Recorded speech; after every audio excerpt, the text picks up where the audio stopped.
그 복권에 관련된 그 인내하는 아버지를 그린 텍스트가 사실상 그림으로도 있는데, 도낭 문헌에서 도낭 막곡을 99굴 남벽에서 장자궁자의 비유가 아주 멋진 그림의 한 폭의 그림에 세 가지 시간대를 이렇게 나눠서 이야기를 하고 있습니다.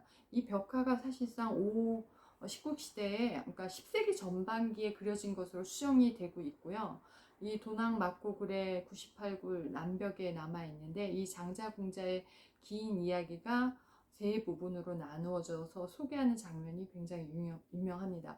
이 그림이 유명한 것은 사실상 그 담장을 경계로 해서 다른 시간대의 아버지와 아들의 만남을 연재한 거죠. 지금 보면 만화 같습니다. 만화처럼 이렇게 오른쪽 위에 있는 그림은 장자가 사자자에 앉아서 사람들을 이렇게 둘러보고 있는데, 저기 이제 멀리 앉아 있는 사람이 잃어버린 아들임을 알아차리고 이제 기뻐하는 모습. 그래서 아들은 아버지를 알아보지 못하지만 그 아버지는 아들을 알아보는 거죠. 그래서 아들이 그 부귀하고 호사스러운 아버지를 보면서 상당히 부담스럽게 느껴하고 참 어렵게 느끼고 이제 경계하게 되는 게 이제 이 그림이라면, 두 번째 그림은 아래쪽에 이제 길게 배치되어 있는 그림인데, 사실상 여기는 울타리 안에 말과 흰 코끼리를 기르고 있을 만큼 아버지가 부자라는 걸 나타내고 있습니다. 그때 이제 공고한 자식이 먼저 품삯을 받고 이제 걸음 같은 걸 치웠죠. 그런데 이제 자식을 이제 아들이 보니까 몸이 여있고 초췌해 있고 기름과 먼지로 범벅되어 있어서 아주 더럽고 남노하기 그지 없었습니다. 그래서 장자는 아들을 이제 자기 그 집안에서 일꾼처럼 부리면서 이렇게 합류시키기 위해서 유인한 방편으로 사람들을 보내서 일꾼으로 저 집에 일하게 하게끔 이제 몇 사람을 보내서 같이 일꾼처럼 이렇게 해서 형색이 초췌하고 뭐 이런 사람들을 이제 아들과 함께 일하게 함으로써 아들한테 위화감 같은 것을 얻게 자연스럽게 자기의 집안에서 관망할 수 있게끔 한 게 이제 이 그림입니다. 그다음에 이제 세 번째 그림은 오른쪽 위에 배치된 그림인데요. 이게 이제 장자가 임종할 때쯤 되자 이제 친족들, 국왕 대신 찰제리라는 게 크샤트리아, 뭐 거사, 가와파티를 이제 거사라고 하는데, 이 사람들을 다 모집하고 자기가 이제 죽을 때쯤 되니까 아들에 대해서 이제 오랫동안 수행했던 아들이겠죠. 이 사람이 내 아들이고 내가 이 사람의 아버지입니다. 이러면서 이제 공포를 하죠. 어떤 성에서 나를 버리고 이제 이 아들이 도망갔다가 50년 동안 헤매면서 고생만 했습니다. 이제 내가 이 모든 재물을 이제 아들이 있으니 아들에게 주려고 하는데, 이 재물에 관련돼서 이제 아들이 알아서 할 것입니다. 이렇게 이제 공포를 하면서 아들을 이제 공동체에다 내 아들이라고 이렇게 소개를 하고 내놓으면서 이제 복권을 시도하는 거죠. 그래서 아버지의 인내와 고뇌에 초점을 맞춰져 있는 이 장자궁자의 비유가 상당히 그 아버지의 고뇌를 나타내고 있습니다.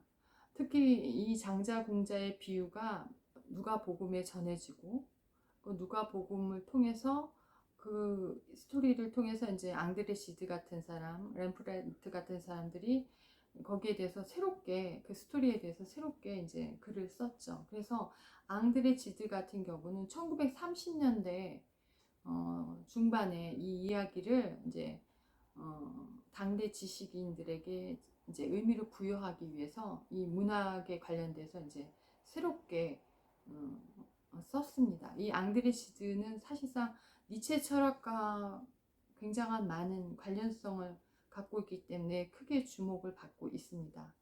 특히 당대 지식인들한테는 이 좌우 어떤 이데올로기에도 동조되지 않는 그런 의미 부여를 했고, 특히 앙드레지드가 이 장자 돌아오다라는 이 문학에서는 헐벗음에 대한 옹호를 했고, 얽매이지 않은 육체에 대해서 또 이야기를 하고, 자연이라는 게 어떤 것인지, 자유라는 것에 대한 그 사랑이 얼마나 지대한지, 그 다음에 가족과 도덕률이 얼마나 인간을 한정적이게 만드는지, 그 다음에 자아를 억압하는 것에 대해서 반항하는 그런 사상이 여기 사상과 굉장히 밀접하게 연관이 있다 하면서 이제 그 문학 작품을 이야기를 했습니다.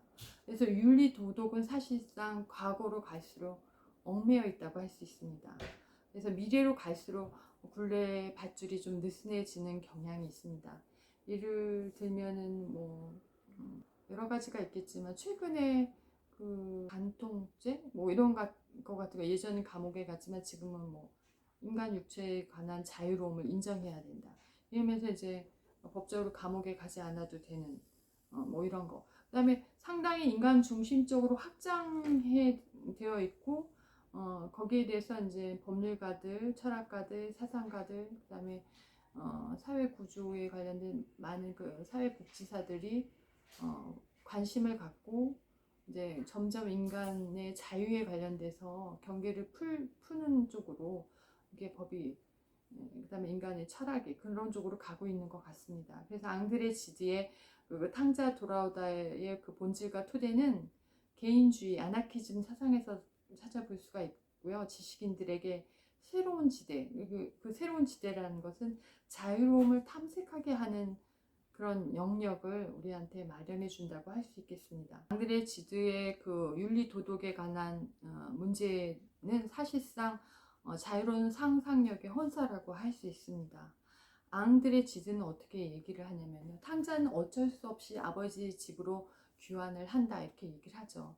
그 누가복음에서 영향을 받았기 때문에 법화경과는 좀 차이가 있죠. 그래서 자신의 귀환에 대해서 그 앙드레 지드는 좀 더 나아가서 개인주의적인 성향이 있기 때문에 그가 나태하다. 다시 집으로 돌아오는 건 나태하다.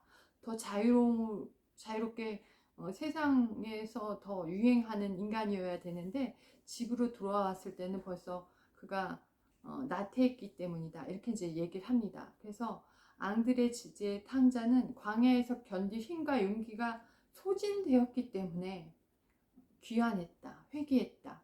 그래서 탕자가 집으로 돌아오는 것을 선택할 수밖에 없다. 어쩔 수 없이 떠돌아다니다가 자기의 역량이나 이런 그 힘과 용기, 재산을 탕진했기 때문에 어쩔 수 없이 돌아온 것이다. 이렇게 얘기를 하고 있습니다. 그래서 앙드레 지드의 탕자는 앙드레 지드가 탕자에게 이렇게 얘기를 하고 있어요. 될 수 있으면 돌아오지 않았어야 되는데 왜 돌아왔느냐 이렇게 이제 얘기합니다. 기독교 교회 안에서 머무는 건 굉장히 무기력하고 억압적이고 자유를 박탈당하는데 그러한 그 억압으로 다시 돌아왔기 때문에 그는 상당하게 그 나태하다 이렇게 얘기를 하는 거죠. 아버지의 집이 주는 안전하고 안락한 일상을 거부하는 이유는 자유로움인데 그 자유로움에서 탕자가 꺾였기 때문에 집으로 돌아왔다 이렇게 이제 해석을 합니다. 에덴을 떠난 아담과 하웨를 회상한다 이렇게 앙드레 지드가 탕자에 대해서 얘기를 하고 집을 떠나서 모험이 가진 대가가 상당하다 이렇게 이제 앙드레 지드는 탕자를 그렇게 인정하고 있습니다. 그래서 탕자에겐 오히려 철저하게 탐구되어야 할 모험이고 인생이고 그런 실증인데 그 실험되고 증명되고 경험되어야 될 삶의 의미를 탕자가 저버렸다 이렇게 이제 얘기를 합니다. 그래서 앙드레 지드의 탕자에게의 방황은 어떤 것이냐면 흠없는 인생의 유일한 오점은 아니다. 탕자가 방황하는 것은 상당히 자유로운 존엄성의 끝자락이다. 이렇게 얘기를 하면서 탕자의 방탕한 생활을 상당히 응원하는 쪽으로 이야기를 하고 있습니다. 그래서 특히 이렇게 얘기한 데는 앙드레 지드가 가지고 있는 교회, 기독교라는 그 안정되고 경계된 그 전통이 주는 안락함이 상당히 그 경직되어 있다. 그래서 정직하게 반응하는 자유인이라면은 용기를 내서 집을 떠나야 된다.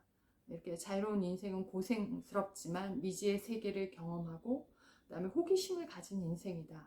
이렇게 얘기를 하면서 고향으로 회귀하고자 하는 본능은 누구한테도 있지만 그것은 집을 떠나서 느끼는 자유로움 그런 인간의 경험에서 비롯된 것이지 그러한 그 안에서만 있는 그런 한정된 것에는 국한되지 않는다.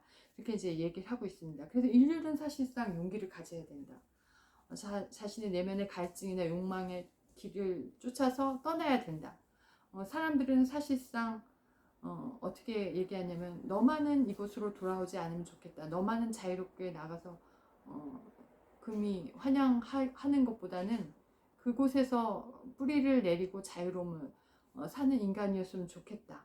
이러면서 그런 사람들을 더 그리워하는 건지도 모르겠다. 이렇게 이제 앙드레 지드의 관점에 대해서 이야기를 하고 있습니다. 사실 한국 사회나 세계에서도 자기의 고향을 떠나서 세계의 다른 곳에서 뿌리를 내리고 거기에서 이렇게 성공한 사람들에 대해서 굉장히 그 열망을 하고 존경을 하고 이렇게 하죠. 그러면서 그들의 도전 정신에 대해서 많은 사람들이 박수를 보내는 편입니다.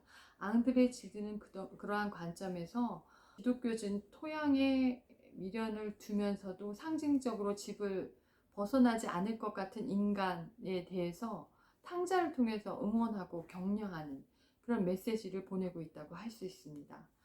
그래서 그가 돌아오고자 하면 사실상 탕자가 집으로 돌아오고자 하면 고향의 문은 사실상 언제든지 열려 있으니까 마음 놓고 푹 자유로운 여행을 떠나라 이렇게 이제 말하고 있다고도 볼 수 있습니다.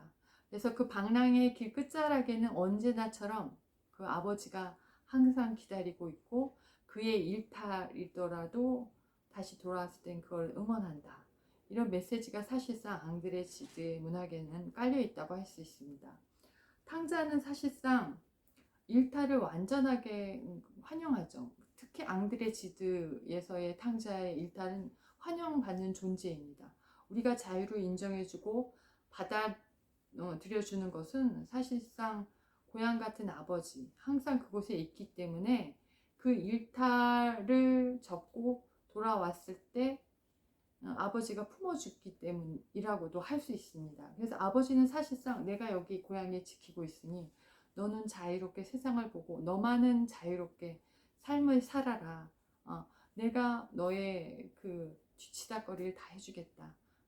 너가 그 방탕한 아니면 자유로운 그 삶을 살다가 지치고 그 힘들었을 때 돌아온다면 너를 언제든지 받아줄 고향 같은 아버지란 존재가 있으니 너는 나처럼 그렇게 억압되고 인내하고 살지 말고 너라도 자유로운 삶을 살아라. 이런 것이 이제 앙드레 지드에서 가지고 있는 아버지와 아들의 관계이라고 말할 수가 있습니다. 후대의 앙드레 지드의 문학이 이런 식으로 누가복음의 탕자를 재해석했다는 것은 인간의 자유로움이 얼마나 중요하다는 것을 이제 인정해 주는 것이라고 할 수 있습니다.